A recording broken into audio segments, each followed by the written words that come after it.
കൊല്ലങ്കോടിൻ്റെ ഈ ഹരിതമായിട്ടുള്ള ഭംഗിയൊക്കെ ആസ്വദിക്കുമ്പോൾ നമ്മൾ ഒരുപാട് കലാകാരനും കണ്ടിട്ടുണ്ട്. പക്ഷേ നന്നേനിയുടെ ഒരു കറുത്ത മുത്ത് ഇല്ലെങ്കിൽ ഒരുപാട് സിനിമകൾ ചെയ്തിട്ടുണ്ടെങ്കിൽ ഒറ്റ സിനിമ കൊണ്ട് തന്നെ പാലക്കാടുകളുടെ നെഞ്ചിനകത്ത് ഇടം പിടിച്ച ഒരാളെ നമ്മൾ മീറ്റ് ചെയ്യാം അല്ലേ. പെണ്ണും പൊറോട്ട ഒന്ന് ചിത്രം നിങ്ങൾ കണ്ടിട്ടുണ്ടെങ്കിൽ അത് മനസ്സിനകത്ത് ഈ നെഞ്ചിനകത്ത് വെക്കുന്ന ഒരു കഥാപാത്രമുണ്ട്, സുമിത്രമ്മയുടെ ആ ഒരു കഥാപാത്രം. എന്താ നമ്മ വിശേഷം? നല്ല വിശേഷം, സുഖം, അടിപൊളി. ഓണാവാനായി പുതിയ സിനിമകളൊക്കെ വരും അടുത്ത മാസം. അമ്മയുടെ പരിസരവും പാടമൊക്കെ കാണുമ്പോൾ തന്നെ മനസ്സിനകത്തൊരു പ്രത്യേക ഒരു കുളിർമയാണ്. പ്രത്യേകിച്ച് കൊല്ലങ്കോടിന്റെ ഹരിത ഭംഗി എന്ന് പറയുമ്പോൾ ഏതൊരു മലയാളികളും ആകർഷിക്കുന്നത് കൊല്ലങ്കോട് തന്നെയാണ്. വീട്ടിലേക്ക് പോകാം. ഓക്കെ, മകളും കൂടിയാണ്. എന്താ പേര്? അമ്മ മാത്രമല്ല, വെള്ളിത്തിരിയിലേക്ക് കയറിക്കൊണ്ടിരിക്കും. 2-3 സിനിമകൾ ഇങ്ങനെ കയറിയെങ്കിലും അതിൻ്റെതായിട്ടുള്ള ഒരു വലിയ സിനിമ അഭിനയിക്കുന്ന ആളുകളാണെന്നുള്ള യാതൊരു ഭാവവും ഒന്നും തന്നെ ഇല്ല. എപ്പോഴും ഒരു ലളിതമായ സ്നേഹവും ഒരു ആരാധനയും. ഈ ദൈവത്തിനോട്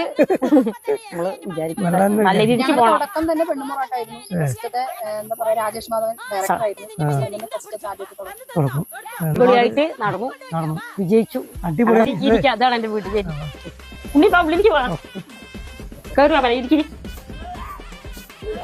ഇതാണ് അമ്മയുടെ വീട്.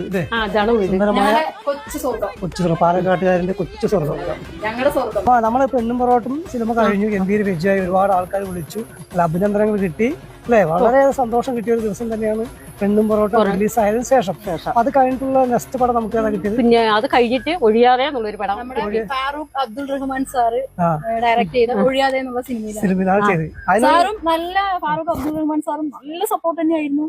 എന്താ പറയാ, നല്ല അടിപൊളിയായിട്ട് തന്നെ നല്ലൊരു ചിത്രമാണ്. അത് ഏതൊരു കാലഘട്ടമാണ് ആ പടം? അതിന്റെ കഥ അത് പഴയ 1975 അടിയന്തരാവസ്ഥയാണ് ആ പടം പറഞ്ഞു പോകുന്നത്. ഇങ്ങനെയുള്ള നന്ദിയുള്ള ആളുകളായിട്ട് നമ്മുടെ കൊല്ലങ്കോട് ഭാഗത്തൊക്കെ ഇങ്ങനെ ഒരു ആർട്ടിസ്റ്റുകൾ ഉണ്ടാവുക, അവരെ സപ്പോർട്ട് ചെയ്യാനും പിന്തുണയ്ക്കാനൊന്നും ഒരാളും ഉണ്ടാവില്ല. വലിയ വലിയ ആർട്ടിസ്റ്റുകൾ എപ്പോഴും സപ്പോർട്ട് ചെയ്തും മുമ്പിൽ കൊണ്ടുപോകാൻ. പക്ഷേ ഇവരുടെ പടം ആ പെണ്ണും പൊറോട്ടും ഒരൊറ്റ ചിത്രം കണ്ടാൽ മതി, നമുക്കറിയാം റേഞ്ച് എവിടെയാണെന്നുള്ളത്. ആ റേഞ്ച് മനസ്സിലാക്കി അമ്മനായിട്ട് തന്നെ ചോദിക്കാം അല്ലേ അമ്മ? വളരെ സന്തോഷമുണ്ട് ഇനി കണ്ടതിന്.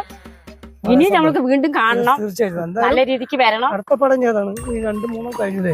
ഇനി എനിക്ക് അടുത്ത മാസം കൂടി വരണം, വന്നുകൊണ്ടിരിക്കുന്നുണ്ട്. ഒരു ഗംഭീര പടത്തിന്റെ ഒരു ഗംഭീര പടത്തിന്റെ അടുത്തായിട്ട് പറയാനായിട്ടില്ല, അടുത്ത മാസമാണ് വരുന്നത് അല്ലേ?